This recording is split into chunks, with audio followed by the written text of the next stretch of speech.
Welcome, everybody. I'm Ginny Schuster with Ginnypreneur, and you are on Zoom In with Ginnypreneur. Today, our guest speaker is Colleen Watson, and she's with Century Plant Publishing.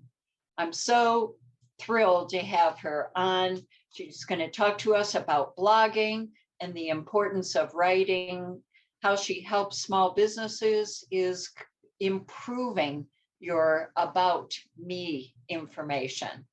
Thank you so much for joining me. This is going to be so interesting. We might as well jump right in and learn all about you, how you got into this. And I want your input for other small entrepreneurs on what they can learn from you and how some of the fears that you had to overcome to get to the successful point where you are. So let's welcome Colleen Watson today. She is CEO of the Century Plant Publishing. And you've been doing it for 8 years or more. Yes. Great. So thanks, Colleen. Glad to have you here. Let's hear a little bit about your story, about how you got into this. So my story actually begins with an whole other business. I am a novelist. I'm writing a book. I started Century Plant for that purpose, to be a book publisher of my own series. That is still happening. Good. I released some things. I pulled them back because I wanted to, I'm a writer. We're perfectionists. I wanted to do them again. So they're coming back out on, next year. I'm doing a trilogy. They're all going to be released within 6 months. Ooh. It's a little scary. That'll be a marketing program right there in itself. Yes, it will be. So the pandemic happened while I was, doing that. And first, actually, what happened was my father got sick. And so, I had a 40-hour week plus job and was writing on the side. And when you have a parent who gets sick, it really does make you go, what am I doing? There's something called a shadow career, which is you have something you really want to do, but you're scared to do it. So you find a career that's kind of adjacent to it. And I was a librarian. I love being a librarian. There were many facets of it, but I was a librarian because I was a little bit too afraid to actually be a writer. Oh my goodness. That fear factor that you had to overcome. It totally was there. And what happened for me, what got the ball rolling to get me to where I am a creative business writer, which is what I do now, was while I was at that job, I got to go to San Diego Comic-Con. Comic-Con? Yeah, San Diego Comic-Con, which is this huge science fiction fantasy convention that it's the oldest one in the country. So I'm a big geeky science fiction fantasy person. Wow, I was wondering how that all fit together, because that's what I'm seeing is science fiction. And yet with the research that you do, you're definitely into reality. Yes. So I go to this thing, and it's one of those things where, people are dressed as superheroes, and, it's the largest one in the world and the oldest. And I went for work. So I'm trying to be like librarian mode, and what's coming down. I was a teen librarian, so I'm going to all of the book ones and the graphic novel panels and everything. But, I also kind of went to, the True Blood panel because I was a fan at the time. And while I was there, because I was surrounded by all this creative energy, that's when I started my first book. And so that's when I was on vacation, and you're outside of your comfort zone and you're outside of your normal. And that's when I started writing, and I had to literally step out of it to get myself started. And so that came, started to be on the book series that I'm writing now. but I was still had a 40-hour week job. Oh, I still had, a lot going on. So I was a librarian and doing this on the side. That was my heart and my passion.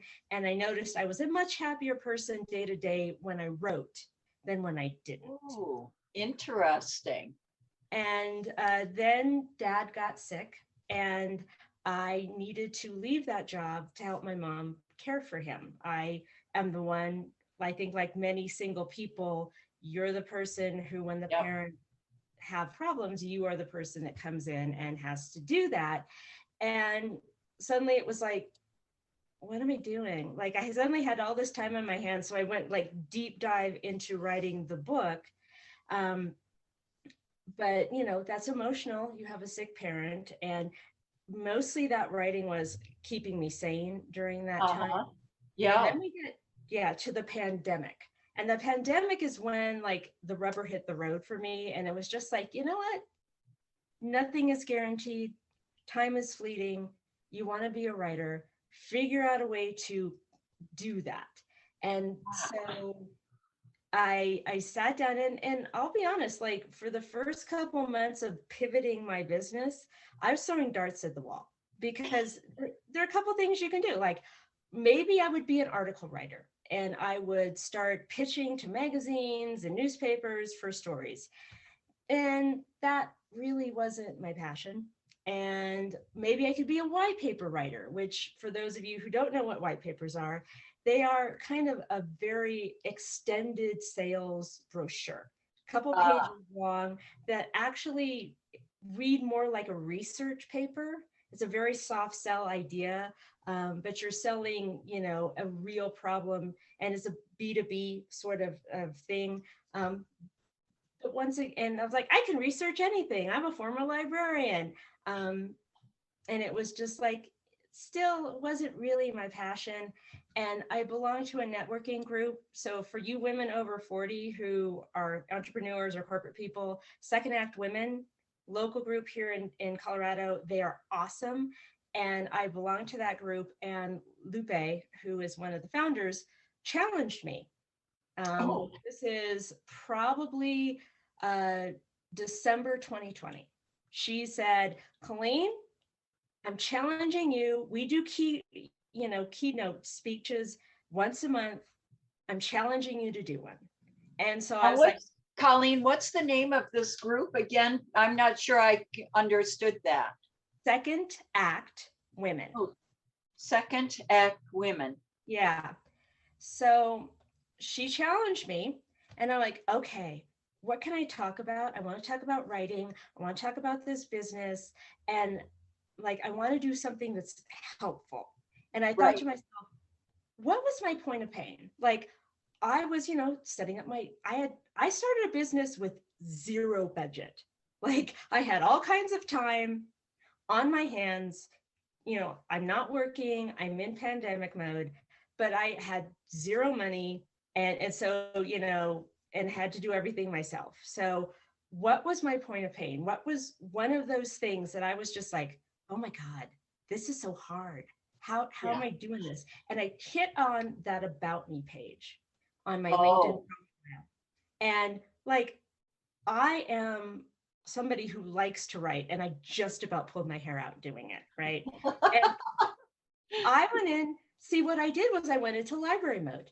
I researched. So I read 20 articles on what to do and read all kinds of examples, and would sit down to try and do it. And it just felt icky. It does. uh-oh. It feels braggy. It feels salesy. There's the imposter syndrome thing that can come into play for a lot of Yep. people. Yep. Yep.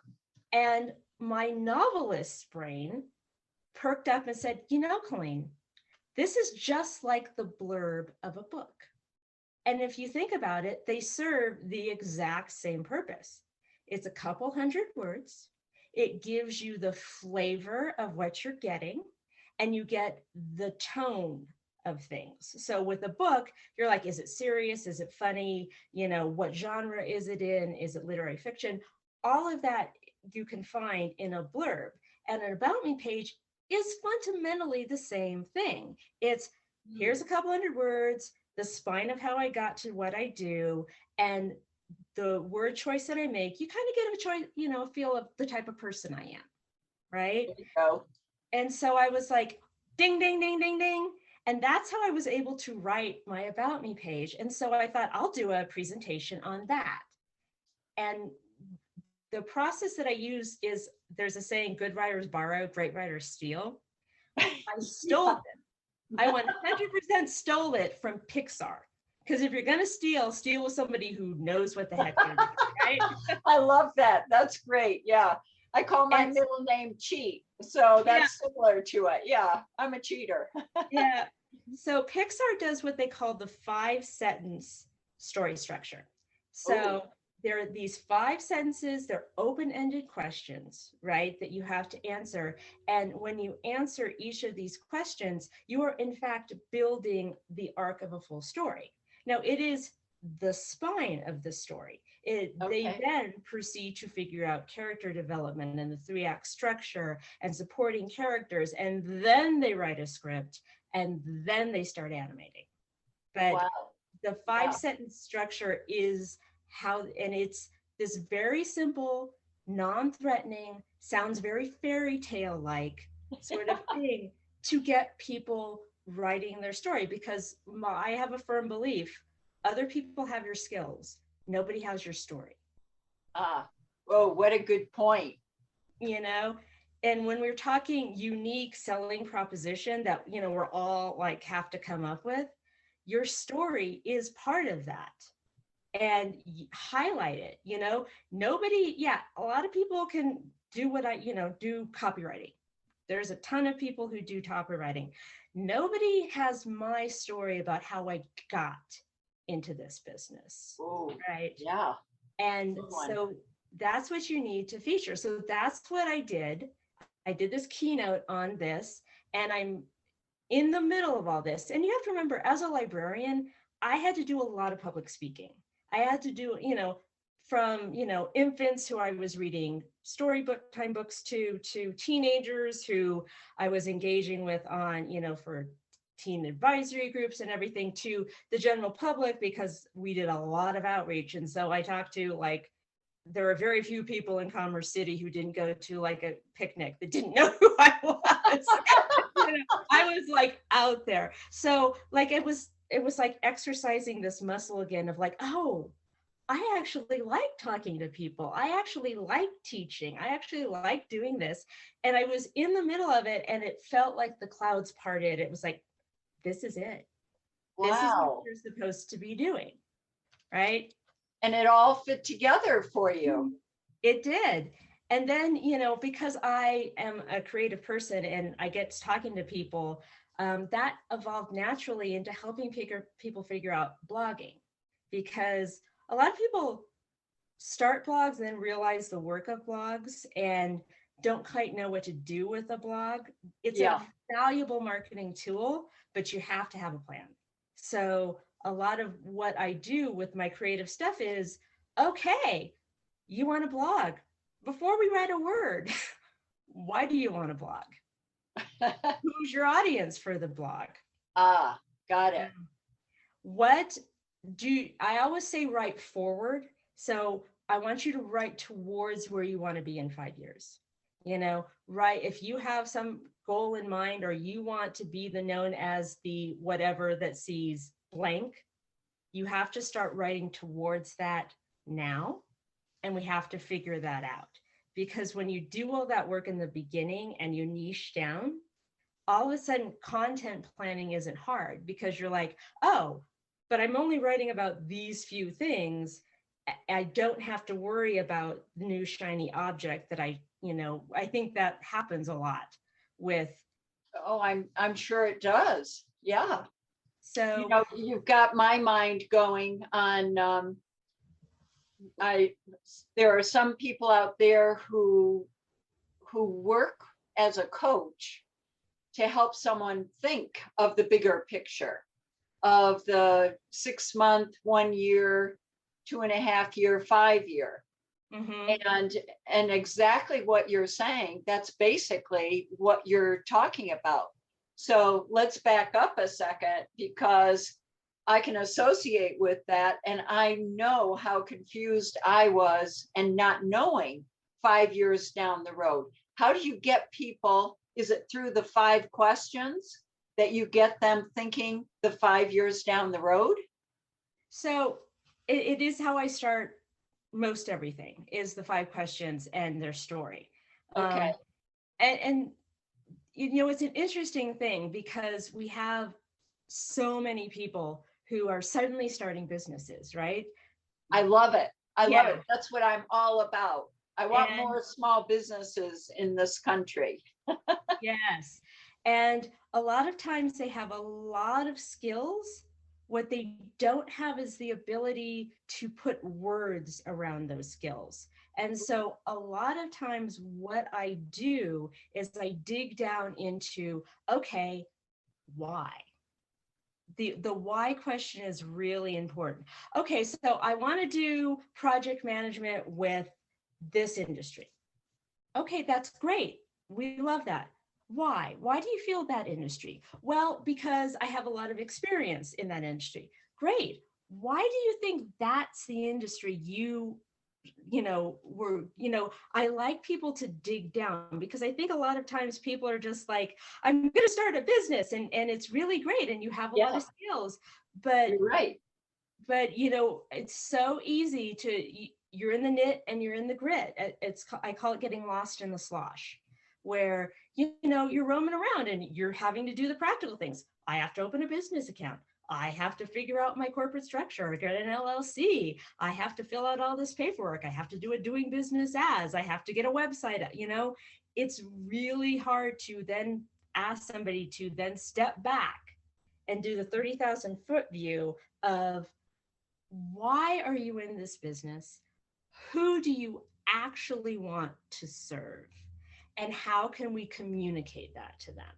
Wow. So it's a lot of listening at that point, and a lot of gently asking, okay, why is it that you think this is the best way to go? And I have helped people like figure out their niche. Like they came to me like, well, I'm pivoting and I did all of these things and now I only want to do this thing. And you're like, okay, I get that, but why? And who do you want to serve? And what do you hope to accomplish with that? So that we can figure out the words around that. And a few times they've decided, after I've done all that work, you know what? A blog isn't for them. And Oh, really? yeah, and Huh. that's perfect.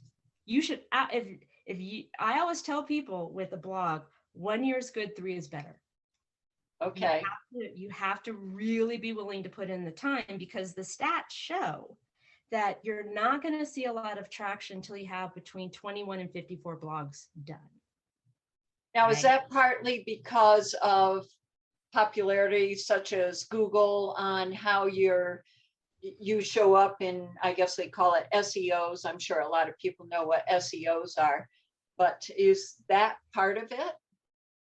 It is absolutely part of it. So SEO is search engine optimization, for those of you who do not know what it is. And this is another thing where my library brain came in handy, because it is not all that different from cataloging in library land.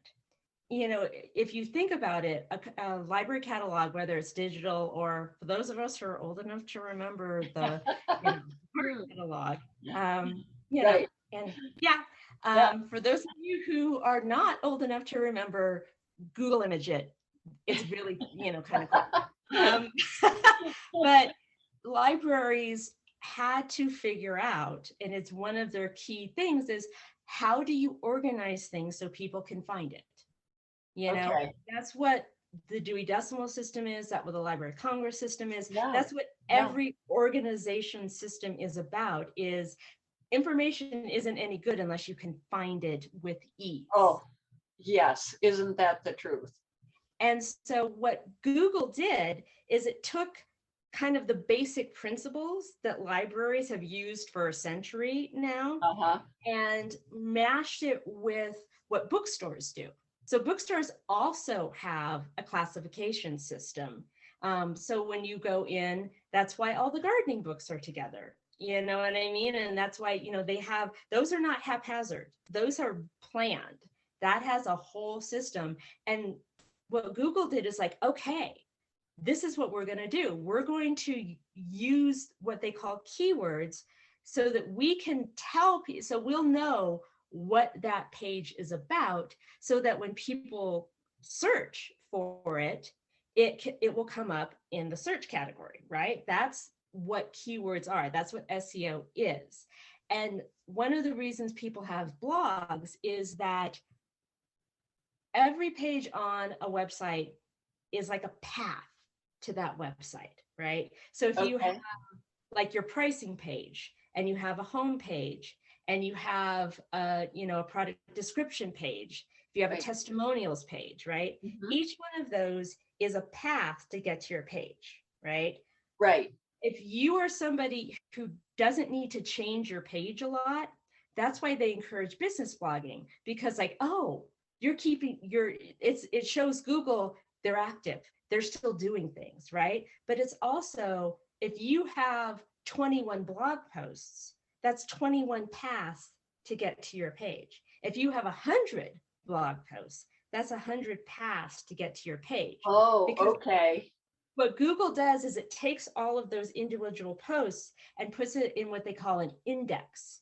And so Okay. think the index in the back of like a cookbook or something. So your main page is the top one, and then everything underneath it is everything that links back to that top one. And so the more you're giving people more avenues, and you're being very deliberate to choose those keywords in such a way that like, okay, I'm going to choose keywords that have a good audience, but are not going to get lost in a lot of noise.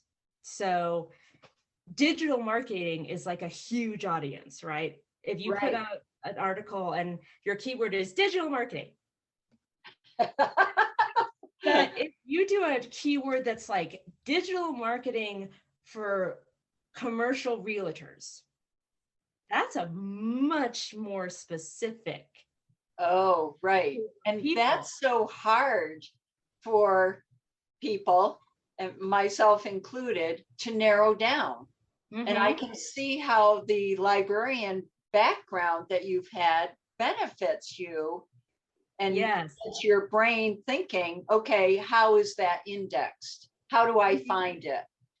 So that is, part of what I do is I help them with the SEO, and I help them figure out where to post that blog post. So Wow. you're absolutely gonna put it on your website. But you know what? That could be a fun Instagram post. You can put a fun fact on Facebook and then do a link back to your full blog post, right?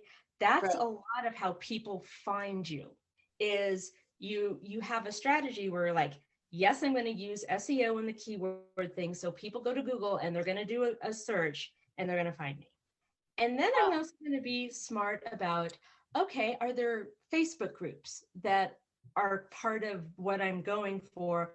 I could push there. Are there, Instagram groups that I can be part of? You know what I mean? So if you're a B2B person, are there groups on LinkedIn that you can market to? So it's all about the grand plan of, yeah, blog post is great, but it's not just a blog post. It's So social let's media strategy. let's tell the viewers how you would help them and get an idea of the services that you offer if this is something that they find interesting. So what kind of, would it be small businesses? Are they sole owners of businesses? Do you do larger groups? Let's dig into that. So I tend to do solopreneurs and small businesses, because once you get to a certain point, you can afford a marketing person, right? And you have a Okay. person that they are aligned with you, they work with you every day, you come up with a strategy for them and you just let them go to town. Okay. A lot of smaller businesses, so I'm thinking between 5 and 20 people. Okay. And solopreneurs, they are large enough that they need some help, but Right. they're Right. small enough that they can't really afford the full-time person. Okay. So what I then do is I take a good look at their current stuff, and I try to figure out, based on that alone, what do you do? Who's your target market? Who are you trying to get to, push that button to make an appointment or to download your report or whatever that particular thing is, the next step for them to contact you. What are you telling them about what you do and how you can solve their problem, and see if I can figure it out. I then go to them and say, so I've taken a good look at your stuff, and based on your stuff, these are the problems you help solve. Am I good? Am I bad? Is it you still do that? And a lot of times this happens where they're like, yeah, I still do that, but I much prefer, I have this other package and I much prefer to do that, but they haven't like updated anything yet. Yeah.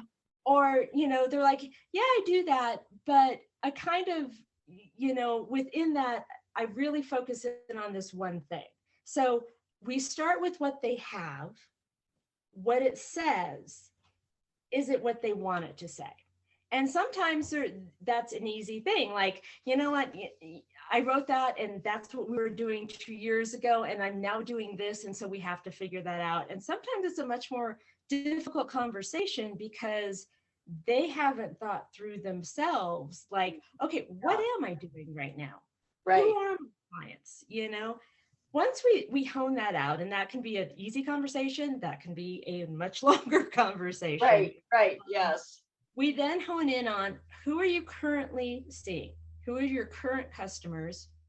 Who do you want to be your customers, right? Because everything you're going to do now is, if you're seeing people that you like, but you kind of want a different subset within that group, then we need to figure that out. If you're seeing this group of people, but you want to do this group of people, you need to start doing the work to attract that group of people in. So that's number 2, is we figure out who you want your customer to be.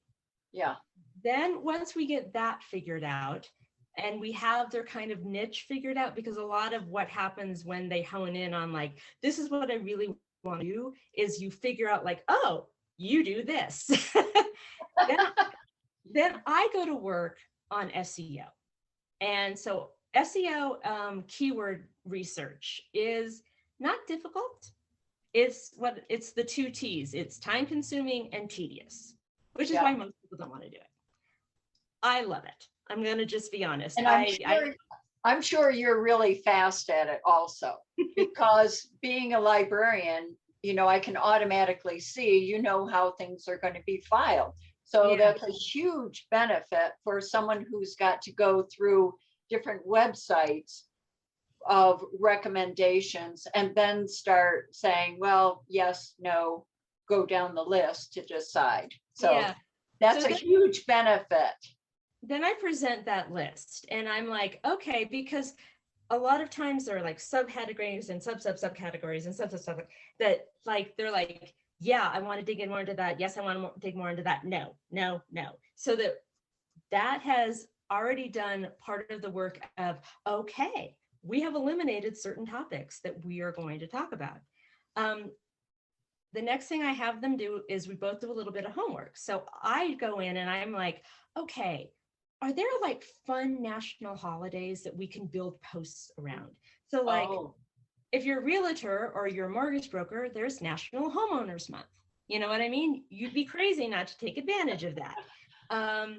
If your company's having an anniversary, if you're going to a conference, I mean, are there things kind of like outside of just generally what you're interested in writing about that you can write about? Because that's the fun stuff. Like, who knew it was National Homeowners Month? Who knew it was National Diabetes Month?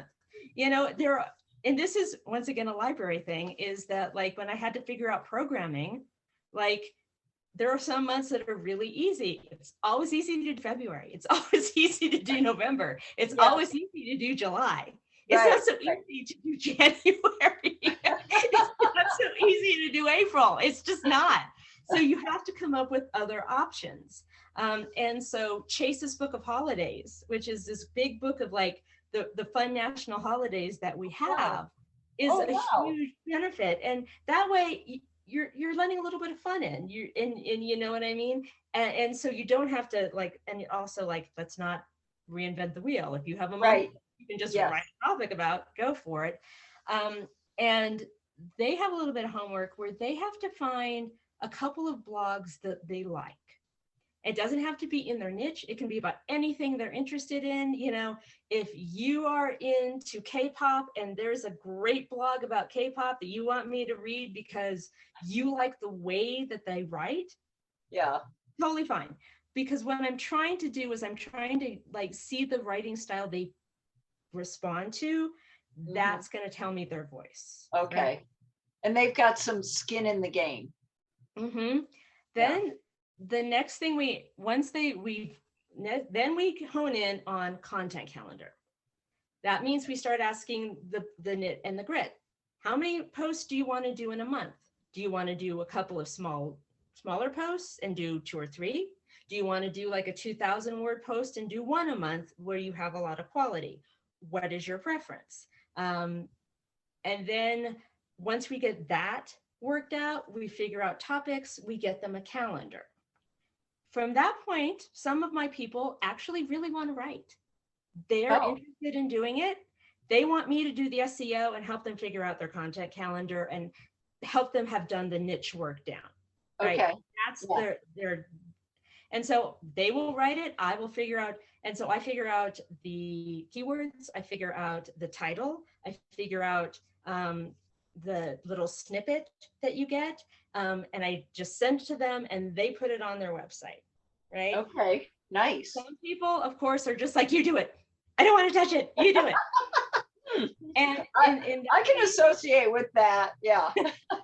In that case, I put them on a year-long contract so that instead of like paying by the thing, you're just going to pay me, you know, I'm going to write X number of blog posts and we're going to have 4 sessions during the year where we touch base and do the next content calendar and we see how things are going and we look at, you know, all of the stats and make a plan going forward. So we still are doing the strategic piece going forward. And that kind of depends on, you know, how many blog posts they want. I have what they call a blog stack where some people are like, I'd really like to start out with like 5 blog posts so that it's already populated. And then once a month, we'll do a new one. Some people are just like, oh, just do a once a month or twice a week sort of thing. So in that sort of case, it's kind of, you know, that's customer preference. And then we get to work writing and creating their blog posts. I love it. That's, wow. What a service. That is so good. So, you know, at every company, people have their favorite things that they like to do. I can't say that that's one of my favorite things to do, but I can see it's definitely yours. And I hope that people reach out to you and connect with you on that part. So are there any other words of wisdom that you would give to people who want to get into their business? As an example, is this something that they should consider right in the beginning, or should they wait until they are closer to figuring out exactly what kind of business that they're into, that they would connect with you? What would you recommend? So what I always say to people is, okay, general advice, just jump in. If you want to start a business, I jumped in with like no plan. I jumped in with, I wanted, you know, I'm looking at the world, the pandemic is raging. What am I waiting for? I just jumped in and you'll figure it out as you go. And I understand that that's really scary, but guess what? You're not the only entrepreneur in the world. There is all kinds of support out there for you. Colleen, that is so true. And it's so funny. I did my first networking event as an entrepreneur. And remember, I was a librarian. I know how to deal with people. I walked into this event and there are 50 people and it's loud. And I forgot all of my skills. And I had to literally do this. It's going to be totally fine. You Yeah. can make Yeah. small talk. You've Yeah. made small talk before. So part of being an entrepreneur is being uncomfortable and know Yes. that that's going to be the reality of your situation. And that's okay Right. because you can't get comfortable unless you go through uncomfortable. And just know, now I know the person who it's their first time at the networking event. You see, I recognize the eyes. In there, The right? panic in their eyes. Yeah. Is that what it is? Yeah. Yes, and trust me, everybody's nice at a networking event because they're all there for the same reason, Right. and they all understand your pain. They've all Right. been there at one point or another. That's Um, so true. but for my particular, what I like to say is get your About Me page up as quickly as possible because it is the easiest and most pain-free way at the beginning to start building know, like, and trust. So you get 50 milliseconds and people will start judging. Oh, yes. Oh, Colleen, you're so right. So with the About Me page, I always encourage people to start early because the storytelling exercise I do really does help a lot of people kind of get some clarity. But for a blog, since it's actually going to be, I always tell people 1 to 3 years, you have to really know where you're going with it. And at the beginning, you have so much going on and you're Yeah. trying to do so many things. I always encourage people to put that off a little bit until they kind of, they have their they know who their customer base is, they know who they like, they know who they want to move on from, and, encourage more of. So I say when you're in about 2 years, you've gone through your growing pains, you have all of your Yeah.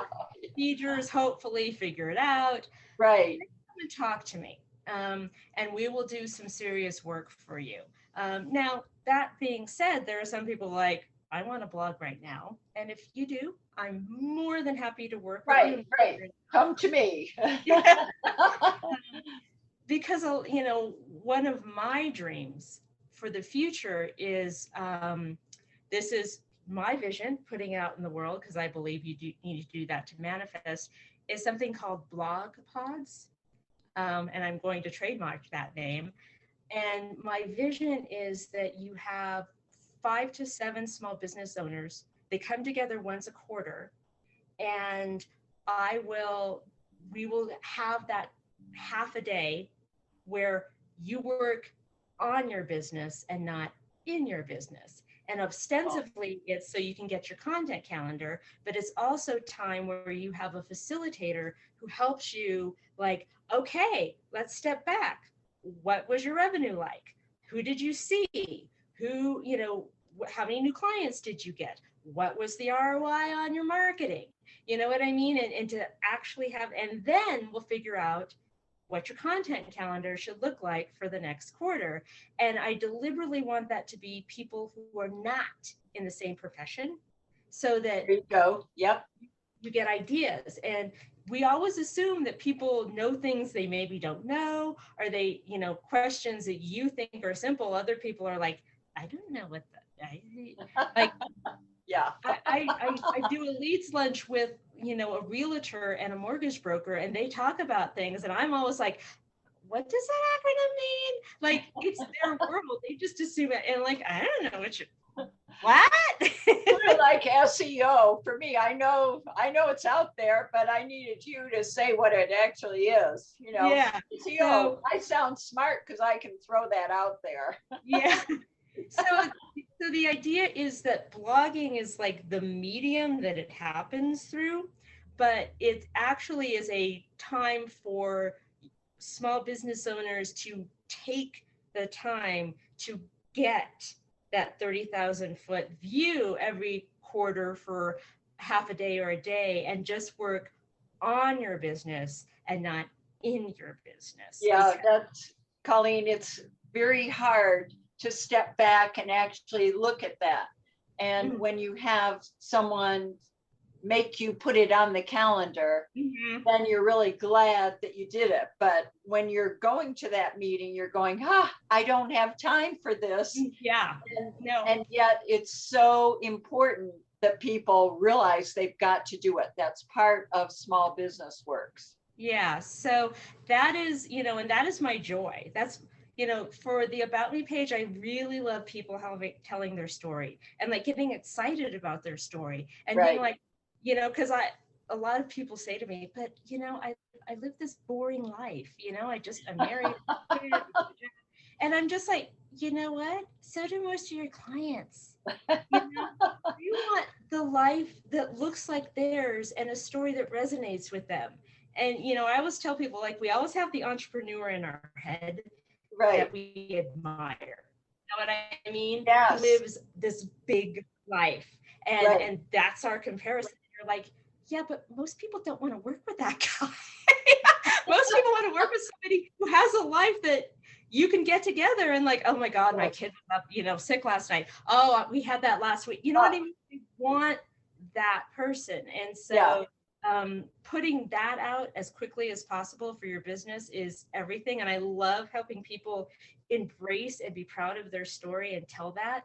But with blogging, the joy I get is where I sit there and I'm like, you have the moment where somebody realizes something about their business and they're, and you just and like the light bulb goes off. yeah. And the light bulb moment for me is just like, oh, so You've helped the person. yeah. Yeah. So that is what I love and is the joy of my business. And it's a business, so you still have to do like the accounting stuff and all of that good fun things and the marketing. But Right. that's the joy and the pain of being an entrepreneur, and it's all doable. That's the most brilliant. And also being an important thing for people to remember is that you don't have to do it all. What you want to focus on is what you are good at, what your passion is. And remember, it's okay to hire out and Yes. work with people such as Colleen. Work with people like that because that makes your business more successful when you're focused on how you're helping your clients and you just improve by, with Colleen, making it clear what your passion is and your mission is. So I absolutely love that. Your librarian background has helped you so much on this. I can see the path that you've taken, and you've got your outlet of science fiction along with reality and how you married the two. It's what happens because you have to have, in the E-Myth, they talk about like you have the technician, the manager, and the entrepreneur. And like I'm the great at the entrepreneur and I'm great at the technician. It's the managers where I need but everybody has something that they can improve and never be afraid to, admit, I don't know how to do this and get help because, the great thing about the internet and the terrible thing about the internet is that there's always somebody with an opinion. Right. But if you can find the person who has the help you need and you can work with and you can think, I could like work with them and like that person because that's half the battle. Exactly. Why put yourself through the torture? Because and I think we all have that story of I can do it myself. It'll be fine. And then you're like, why did I pay somebody to do this? Right. I do this myself? You are not alone out there in entrepreneur land. You are totally not alone. Oh, that's so true. I never realized it, but the more I interview people like you and other people, it really becomes clear that you don't have to do it yourself.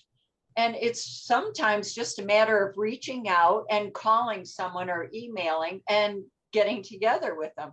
So with that, Colleen, how can people get in touch with you? Okay, so I have my website, which is www.centuryplant.com. My email, if you want to reach me direct, just want to talk about blogs or about me page, or just like, I'm desperate, Colleen, help me. My email is cwatson, CWATSON, @centuryplantpublishing.com. I'm also on LinkedIn and Facebook, and how to get to my website is there as well. Both of them are under Century Plant Publishing on there. So I'm out there. You can I come. love it. Thank you so much for sharing all these terrific tips. I hope people like and subscribe. By doing that, you will hear this interview and you will hear lots of others about people who have overcome fears. And just as Colleen says, jump right in. It doesn't matter what it is you do. There are going to be obstacles that you're going to have to figure out. But with all the people who are being interviewed, you've got a selection of different people you can reach out to help you be very successful. So thank you, Colleen, for coming on today. Really appreciate your time. Yes. All right. And good luck to all your entrepreneurs out there. You are not alone. Good message. Thank you, Colleen. All right. Bye-bye. Bye. Please like and subscribe to Ginnypreneur on YouTube and look at my website, ginnypreneur.com. Thank you for joining us today.